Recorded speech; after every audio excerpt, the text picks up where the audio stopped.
जय हिंद। मौर्य एम्पायर के बारे में बातचीत हमने इससे पिछले सेशंस में खत्म कर दी थी। आज के सेशन से हम शुरू कर रहे हैं एक और नया चैप्टर टाइटल्ड है political and cultural developments during 200 BC to 300 CE।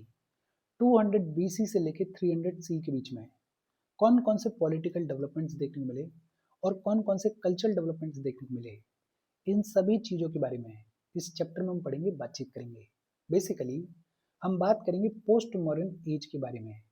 Maurya empire के खत्म होने के बाद पॉलिटिकल डेवलपमेंट्स की कहानी क्या रही और कल्चरल डेवलपमेंट्स की कहानी क्या रही, इन सभी चीज़ों के बारे में इस चैप्टर में हमें पढ़ना है, बातचीत करनी है।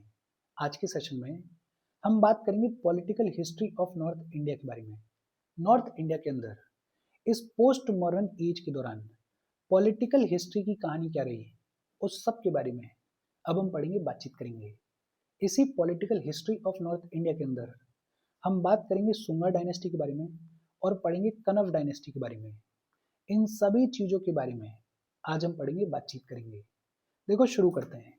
बेसिक इंट्रोडक्शन के तौर पर अगर बात करें तो ये जो मॉडर्न एम्पायर है, जो कि अपने आप में बेहद पावरफुल हुआ करता था, जो कि अपने आप में बेहद लंबा चौड़ा हुआ करता था, इस मॉडर्न एम्पायर के खत्म होने के बाद, इस मॉडर्न एम्पायर के डिक्लाइन के बाद एक लंबा चौड़ा पीरियड लगभग 200 BC से लेके 300 CE के बीच में ऐसा आया कि इस पीरियड के दौरान किसी भी लार्ज एम्पायर का इमरजेंस देखने को नहीं मिलेगा।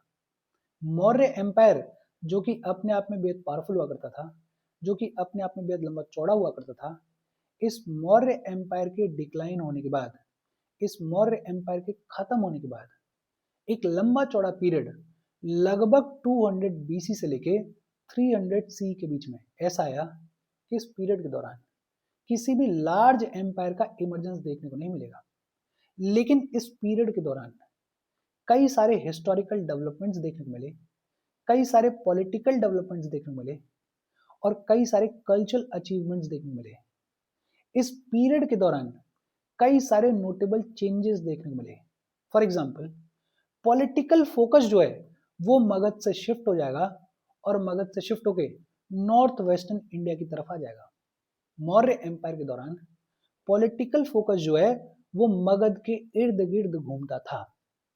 मगध जो है वो प्राइमरी सेंटर हुआ करता था इस मॉडर्न एम्पायर का। लेकिन इस पोस्ट मॉडर्न एज के दौरान पॉलिटिकल फोकस जो है वो मगध से शिफ्ट हो जाएगा और नॉर्थ वेस्टर्न इंडिया की तरफ देखने को मिलेगा। इस पोस्ट मॉडर्न एज के दौरान कई सारे इन्वेजन्स देखने को मिले। इस फेज के दौरान कई सारे फॉरेन इन्वेजन्स देखने को मिले और फॉरेन इन्वेजन्स के साथ साथ कई सारे रीजनल किंगडम्स का भी इमरजेंस देखने को मिला। ये जो मैप है, इस मैप को थोड़ा ढंग से देखो, बिकॉज अगर ये मैप आपने दिमाग में बिठा लिया तो आगे की चीजें आपके लिए रिलेटिवली इजी हो जाएंगी। ये जो पोस्ट मॉडर्न एज है, या फिर ये कहें कि ये जो 200 BC से लेके लगभग 300 CE के बीच का पीरियड है, इस पीरियड के दौरान कई सारे फॉरेन इन्वेजन्स देखने को मिले। फॉर एग्जाम्पल, इंडो ग्रीक्स आए, साकाज आए, पार्थियंस आए और कुशान्स आए। तो इस पोस्ट मॉडर्न एज के दौरान कई सारे फॉरेन इन्वेजन्स देखने को मिले और फॉरेन इन्वेजन्स के साथ साथ कई सारे रीजनल किंगडम्स का इमरजेंस भी देखने को मिला। फॉर एग्जाम्पल, मगध वाले रीजन में पावर में आएगी सुंगा डायनेस्टी और सुंगा डायनेस्टी के बाद एक ब्रीफ पीरियड के लिए रूल करेगी कनव डायनेस्टी। कलिंग वाले रीजन में रूल करेंगे खारवेलास। डेक्कन वाले रीजन में रूल करेंगे सतवानास और सदर्न इंडिया में देखने को मिलेगी संगम एज। और ये सारे डेवलपमेंट्स इसी पोस्ट मॉडर्न एज के दौरान देखने को मिलेंगे। ये सारे डेवलपमेंट्स इसी पीरियड में देखने को मिलेंगे, लगभग 200 BC से लेके 300 CE के बीच में। इनफैक्ट ये जो इंडो ग्रीक्स हैं जो कि फॉरेन इन्वेडर्स थे, ये जो सतवानाज हैं जो कि डेक्कन में रूल कर रहे थे, और ये जो सुंगा डायनेस्टी है जो कि मगध में देखने को मिलेगी, ये तीनों एक दूसरे के कंटेम्पररीज हुआ करते थे। तो इस पोस्ट मॉडर्न एज के दौरान एक तो पॉलिटिकल फोकस जो है वो मगध से शिफ्ट हो जाएगा और नॉर्थ वेस्टर्न इंडिया में पॉलिटिकल फोकस देखने को मिलेगा। दूसरा, इस पोस्ट मॉडर्न एज के दौरान कई सारे फॉरेन इन्वेजन्स देखने को मिलेंगे और इन फॉरेन इन्वेजन्स के अलावा कई सारे रीजनल किंगडम्स का इमरजेंस भी देखने को मिलेगा। इस पोस्ट मॉडर्न एज के दौरान गवर्नेंस के अंदर भी नए नए ट्रेडिशंस का इमरजेंस देखने को मिलेगा। For example joint rule system देखने को मिलेगा, सबऑर्डिनेट रूल सिस्टम देखने को मिलेगा। एक जो बेहद इंपॉर्टेंट डेवलपमेंट देखने को मिला इस पोस्ट मॉडर्न एज के दौरान वो ये था कि सिटीज एक्सपेंड होने लगेंगी और अर्बन कल्चर जो है वो अपने आप में बेहद प्रोमिनेंट हो जाएगा, वो अपने आप में बेहद इंपॉर्टेंट हो जाएगा। और अर्बन कल्चर अगर इंपॉर्टेंट हो जाएगा तो खुद ही देख सकते हो आप कि क्राफ्ट में एक्सपेंशन देखने को मिलेगा, नहीं देखने को मिलेगा। बट ऑब्वियस सी बात है, अर्बन सेंटर्स का अगर डेवलपमेंट होगा तो क्राफ्ट एक्सपेंड होगी। ट्रेड नेटवर्क्स में डेवलपमेंट देखने को मिलेगा या नहीं मिलेगा, बट ऑब्वियस सी बात है कि अगर अर्बन सेंटर्स डेवलप होंगे तो ट्रेड के नेटवर्क्स में भी डेवलपमेंट देखने को मिलेगा। और अगर ट्रेड के नेटवर्क्स डेवलप हो रहे हैं, क्राफ्ट एक्सपेंड हो रही है, तो करेंसी का जो यूज है उसमें इंक्रीज देखने को मिलेगा या नहीं मिलेगा। बट ऑब्वियस सी बात है कि करेंसी के यूज में भी इंक्रीज देखने को मिलेगा। इस पोस्ट मॉडर्न एज के दौरान एक और जो बेहद सिग्निफिकेंट डेवलपमेंट देखने को मिला वो था इंटरमिंगलिंग ऑफ न्यू कल्चर्स। कई सारे फॉरेन इन्वेजन्स होंगे और ये जो फॉरेन इन्वेडर्स हैं ये आएंगे और अपने किंगडम्स को स्टेब्लिश करेंगे। ये जो फॉरेन इन्वेडर्स हैं ये अपने साथ में अपना कल्चर लेके आएंगे और इनका जो कल्चर है वो हमारे कल्चर के साथ में इंटरमिंगल करेगा, तो इंटरमिंगलिंग ऑफ न्यू कल्चर्स देखने को मिलेगा। इनफैक्ट इसी पोस्ट मॉडर्न एज के दौरान रिलीजियस एक्टिविटीज के अंदर इंस्टीट्यूशनल स्ट्रक्चर्स देखने को मिलेंगे। रिलीजियस एक्टिविटीज के अंदर, रिलीजन्स के अंदर इंस्टीट्यूशनलाइजेशन देखने को मिलेगा इसी पोस्ट मॉडर्न एज के दौरान। और इसी पोस्ट मॉडर्न एज के दौरान आर्ट में, आर्किटेक्चर में, स्कल्पचर्स में एक सिग्निफिकेंट डेवलपमेंट देखने को मिलेगा। और ये तो होना ही था, फॉरेन इन्वेजन्स देखने को मिल रहे हैं। फॉरेन इन्वेडर्स जब आएंगे तो अपने साथ में अपना कल्चर लेकर आएंगे, अपने साथ में अपनी आर्ट लेकर आएंगे, अपने साथ में अपना आर्किटेक्चर लेकर आएंगे। और इस फेज के दौरान आर्ट में, आर्किटेक्चर में, स्कल्पचर्स में सिग्निफिकेंट डेवलपमेंट देखने को मिलेगा। बेहद सिंपल और इजी सी बातचीत है। इस पोस्ट मॉडर्न एज के बारे में अगर मोटा मोटा ढांचे के तौर पे बात करें तो क्या क्या डेवलपमेंट्स देखने को मिल रहे हैं। एक तो पॉलिटिकल फोकस जो है वो मगध से शिफ्ट हो जाएगा नॉर्थ वेस्टर्न इंडिया की तरफ। दूसरा, इस फेज के दौरान कई सारे फॉरेन इन्वेजन्स देखने को मिलेंगे और कई सारे रीजनल किंगडम्स का इमरजेंस देखने को मिलेगा। तीसरा, गवर्नेंस के अंदर नए नए ट्रेडिशंस का इमरजेंस देखने को मिलेगा। वेरी इंपॉर्टेंट, सिटीज एक्सपेंड होंगे और अर्बन कल्चर जो है वो अपने आप में प्रोमिनेंट हो जाएगा। और अगर अर्बन कल्चर प्रोमिनेंट हो रहा है तो क्राफ्ट में एक्सपेंशन देखने को मिलेगा या नहीं मिलेगा, बट ऑब्वियस सी बात है मिलेगा। ट्रेड नेटवर्क्स डेवलप होंगे या नहीं होंगे, बट ऑब्वियस सी बात है होंगे। और जब ट्रेड नेटवर्क्स डेवलप होंगे, जब क्राफ्ट एक्सपेंड होगा, तो करेंसी का जो यूज है उसमें भी इंक्रीज देखने को मिलेगा। इस पोस्ट मॉडर्न एज के दौरान इंटरमिंगलिंग ऑफ न्यू कल्चर्स देखने को मिलेगा, रिलीजियस एक्टिविटीज में इंस्टीट्यूशनल स्ट्रक्चर्स देखने को मिलेंगे और आर्ट, आर्किटेक्चर और स्कल्पचर में एक सिग्निफिकेंट डेवलपमेंट देखने को मिलेगा। मोटा मोटा ढांचे के तौर पे अगर बात करें तो इस पोस्ट मॉडर्न एज के दौरान ये सारी चीजें देखने को मिलेंगी और ये मेंस के पॉइंट ऑफ व्यू से इंपॉर्टेंट है, इसको दिमाग में रखना। हम आगे बढ़ें उससे पहले वीडियो पे लाइक के बटन को दबा दो। लाइक दबाना जरूरी है बिकॉज यूट्यूब ऐसे ही फंक्शन करता है। जब आप वीडियो पे लाइक के बटन को दबाते हो तो यूट्यूब वीडियो को कंसिडर करता है और थोड़ा सा पुश कर देता है। तो लाइक का बटन दबा दो, शेयर कर दो अपने सोशल मीडिया हैंडल्स पे, व्हाट्सएप वगैरह पे अपने फ्रेंड्स को। जो भी लोग इसमें इंटरेस्ट लें, इससे रिलेटेड पढ़ाई कर रहे हैं, उनको शेयर कर दो। अगर चैनल को सब्सक्राइब नहीं किया है तो फॉर श्योर चैनल को सब्सक्राइब कर लो। और अगर आप कीपी बलो हेल्प करना चाहते हो तो आप हमें हेल्प कर सकते हो by clicking on the join button, या फिर आप कंट्रीब्यूट भी कर सकते हो क्यूआर कोड को स्कैन करके। अच्छा, ये जो पोस्ट मॉडर्न एज है, इस पोस्ट मॉडर्न एज के दौरान मोटा मोटा ढांचा किस तरीके का दिखाई देगा वो तो हमें समझ में आ गया। अब थोड़ा डिटेल में बात करते हैं और सबसे पहले बात करेंगे political history of north India के बारे में। हमें ये ऑलरेडी पता है कि लास्ट मौर्यन किंग कौन थे, बृहद्रथ थे। और बृहद्रथ को इनके खुद के commander in chief Pushyamitra Shunga ने मारा था। कब मारा था? 187 सी में मारा था। बृहद्रथ को इनके खुद के commander in chief Pushyamitra Shunga ने मारा और बृहद्रथ के मरते ही ये जो मौर्य एम्पायर है ये खत्म हो जाएगा और पुष्यमित्र शुंगा जो है वो स्टेब्लिश करेंगे शुंगा डायनेस्टी को।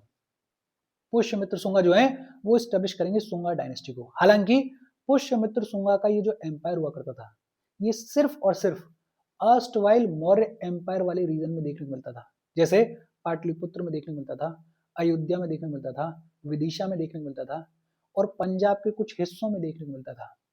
मौर्यन एम्पायर अपने आप में लंबा चौड़ा एम्पायर हुआ करता था और पुष्यमित्र शुंगा इतने बड़े इंसान नहीं थे कि उस लंबे चौड़े एम्पायर को कंट्रोल कर पाए।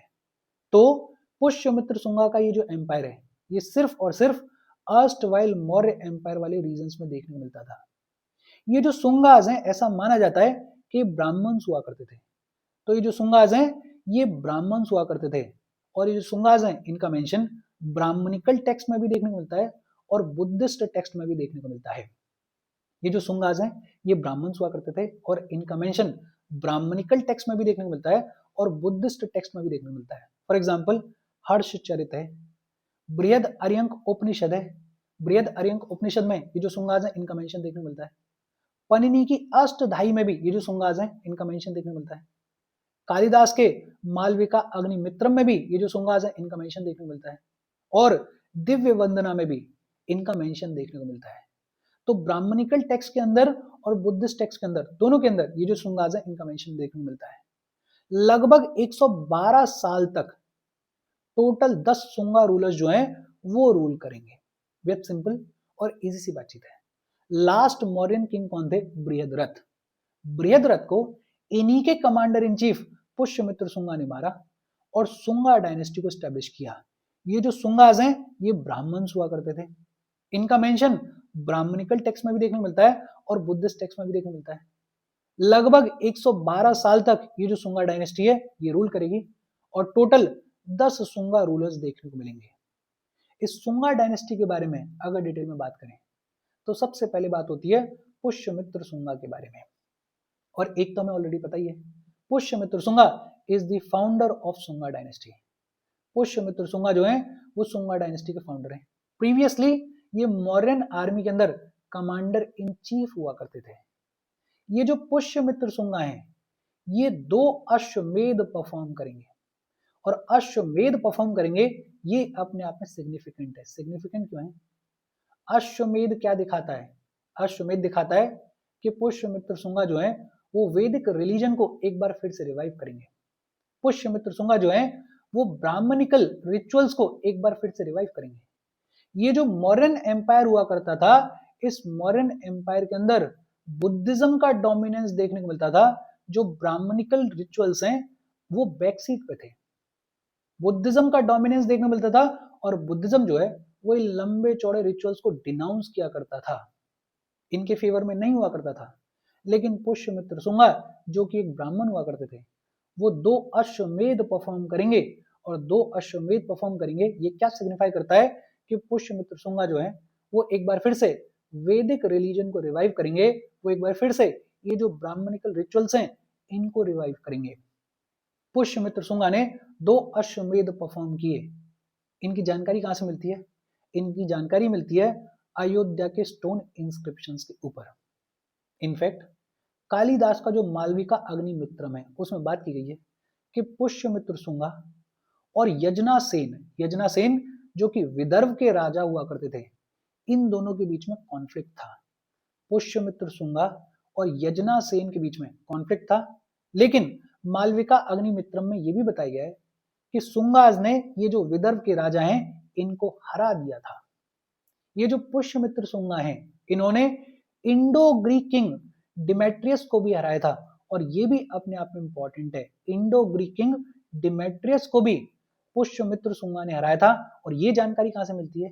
ये जानकारी पतंजलि के कामकाज से मिलती है। ये जानकारी मालविका अग्निमित्रम से मिलती है। पतंजलि जो कि जाने जाते थे ग्रामर के लिए, जो कि जाने जाते थे महाभाष्य के लिए, ये पतंजलि जो है वो पुष्यमित्र शुंगा के कंटेम्पररी हुआ करते थे। और एक बुद्धिस्ट टेक्स्ट है जिसके बारे में पहले भी हमने पढ़ा हुआ है, दिव्य वदना। ये जो दिव्य वदना है इसमें बताया गया है कि ये जो पुष्यमित्र शुंगा है ये बुद्धिज्म को हेट करते थे, ये बुद्धिस्ट लोगों को हेट करते थे और इन्होंने बुद्धिज्म के प्रति बहुत सारी क्रुएलिटीज की थी। उन क्रुएलिटीज का मेंशन कहां पे मिलता है? दिव्य वंदना में मिलता है। बेहद सिंपल और इजी सी बातचीत है। पुष्यमित्र शुंगा के बारे में 4-5 चीजें आपको याद रखनी है। एक तो he is the founder of Shunga dynasty. दूसरा, प्रीवियसली ये मौर्यन आर्मी में कमांडर इन चीफ हुआ करते थे।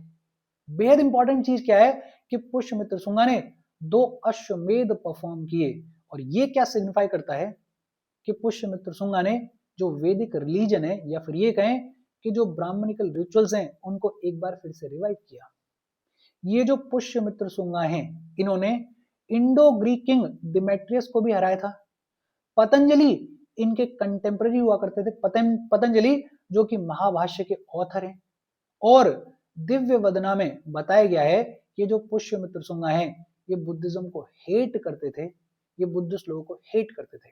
अच्छा, पुष्यमित्र शुंगा के बाद में पावर में आए अग्निमित्रा। कालिदास का जो मालविका अग्निमित्रम है, उसके हीरो हैं, उसके मेन कैरेक्टर हैं ये अग्निमित्रा। फिर पावर में आए वासुमित्रा, और ये जो वासुमित्रा हैं, इन्होंने इंडो ग्रीक किंग मिनेंडर को हराया था, या मिलिंद को हराया था। मिनेंडर के बारे में, मिलिंद के बारे में कई बार हमने सुना हुआ है। आपने सुना होगा मिलिंद पनाह के बारे में। वो जो मिलिंद पनाह है, वो इन्हीं मिलिंद, इन्हीं मिनेंडर से रिलेटेड है। मिनेंडर को किसने हराया था? वासुमित्रा ने हराया था। फिर पावर में आए भगवत या फिर भगवद्र, और भगवत और भगवद्र के बारे में जानकारी देते हैं हेलियोडोरस। हेलियोडोरस जो है वो ग्रीक एम्बेसडर थे, और हेलियोडोरस ने भगवत के कोर्ट को विजिट किया, और हेलियोडोरस ने एक बेस नगर पिलर इंस्क्रिप्शन बनवाया, जिसको गरुड़ ध्वज पिलर इंस्क्रिप्शन भी बुलाया जाता है। कहां पर है ये विदिशा में है।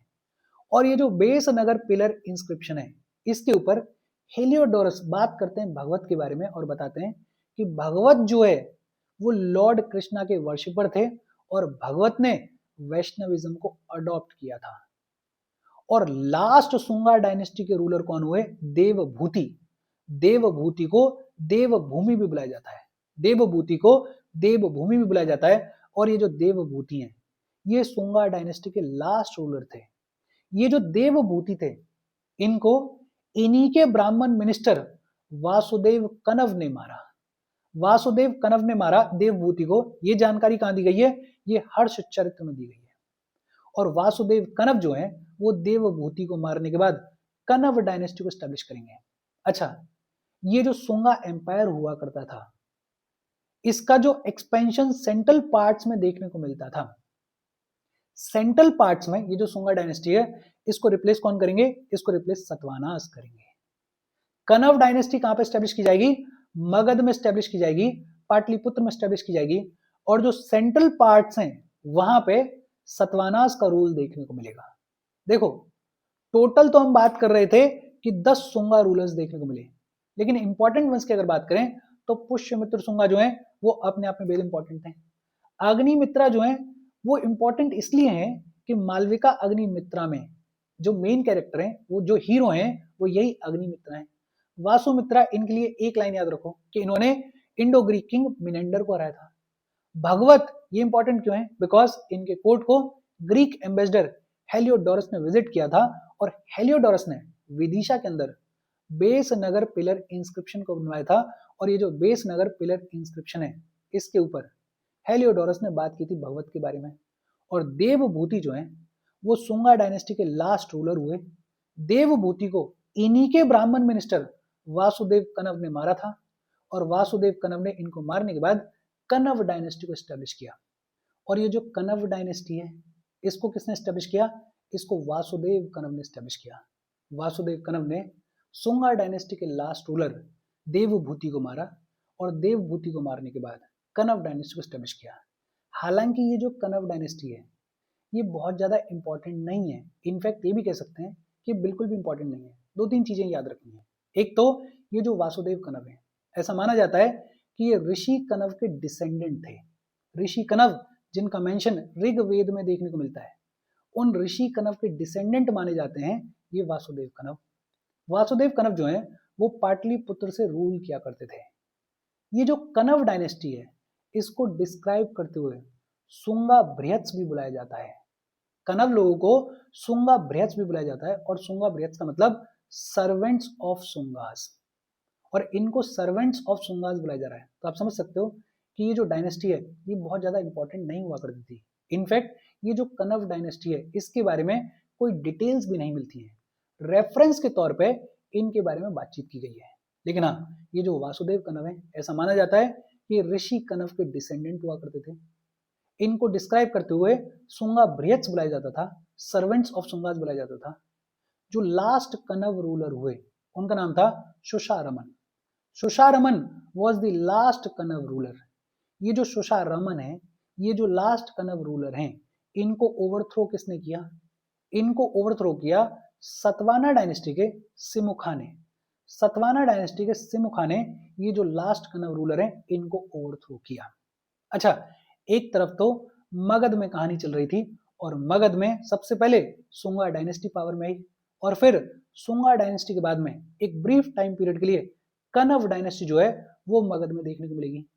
और दूसरी तरफ इसी फेज के दौरान लगभग 200 बीसी के आसपास कई सारे फॉरेन इन्वेजन्स देखने को मिलेंगे। कई सारे फॉरेन इन्वेडर्स जो हैं वो आएंगे सेंट्रल एशिया से, वो आएंगे वेस्टर्न चाइना वाली साइड से, जैसे इंडो ग्रीक्स आएंगे, जैसे शाखाज आएंगे, जैसे पार्थियंस आएंगे, जैसे कुशान्स आएंगे। और जब ये फॉरेन इन्वेडर्स आएंगे तो अपने साथ में अपना कल्चर लेकर आएंगे, अपने साथ में अपना आर्ट लेकर आएंगे, अपने साथ में अपना आर्किटेक्चर लेकर आएंगे, अपने साथ में अपना पॉलिटिक्स लेकर आएंगे। और ये जो इन्वेजन्स हैं इनकी वजह से जो नॉर्थ वेस्टर्न इंडिया है उसके पॉलिटिकल लैंडस्केप में और उसके कल्चरल लैंडस्केप में सिग्निफिकेंट चेंजेस देखने को मिलेंगे इस पीरियड के दौरान। चेंजेस किस तरीके से देखने को मिलेंगे, कौन कौन कब आएगा, उस सब के बारे में आगे चलते हम पढ़ेंगे, बातचीत करेंगे। अभी तक ये जितनी भी बातचीत हमने की है, अगर इसको समअप करके देखें तो हम बात ये कर रहे हैं कि ये जो सुंगा डायनेस्टी है इसके फाउंडर कौन है? इसके फाउंडर है पुष्यमित्र सुंगा। ये जो सुंगास हैं ये ब्राह्मण्स हुआ करते थे। ये जो पुष्यमित्र सुंगा है ये 2 अश्वमेध परफॉर्म करेंगे। बुद्धिज्म को हेट करते थे। इन्होंने डिमेट्रियस नाम के इंडो ग्रीक किंग को हराया। ये जो पुष्यमित्र सुंगा है इनके बाद अग्निमित्रा देखने को मिलेंगे। जो कालिदास का मालविका अग्निमित्रा है उसके हीरो हैं, उसके मेन कैरेक्टर हैं अग्निमित्रा। फिर वासुमित्रा देखने को मिलेंगे, और वासुमित्रा जो है वो मिनेंडर को हराएंगे। फिर भगवत देखने को मिलेंगे। हेलियोडोरस जो कि ग्रीक एम्बेसडर हुआ करते थे वो भगवत के कोर्ट को विजिट करेंगे, और हेलियोडोरस जो है वो वेस्टनगर पिलर इंस्क्रिप्शन को बनवाएंगे विदिशा वाले रीजन में, और बताएंगे कि भगवत जो है वो वैष्णविज्म को अडॉप्ट करेंगे। जो लास्ट सुंगा किंग हुए उनका नाम था देवभूति। देवभूति को उन्हीं के मिनिस्टर वासुदेव कनव मार देंगे और स्टैब्लिश करेंगे कनव डायनेस्टी को। ये जो वासुदेव कनव हैं या फिर ये जो कनव लोग हैं, ऐसा माना जाता है कि ऋषि कनव के डिसेंडेंट्स हैं। ऋषि कनव उनका मेंशन ऋग्वेद में देखने को मिलता है। और इनको टॉपल कौन करेगा? इनको सतवानास टॉपल करेंगे। बेसिक सिंपल सी बातचीत है। इस सिंपल सी बातचीत को इतनी सी स्लाइड में आप समअप कर सकते हो। आज की बातचीत हम यहीं पे खत्म कर रहे हैं। कोई डाउट हो तो कमेंट करके पूछ लेना। आगे की बातचीत अगले सेशंस में करेंगे। Thank you very much.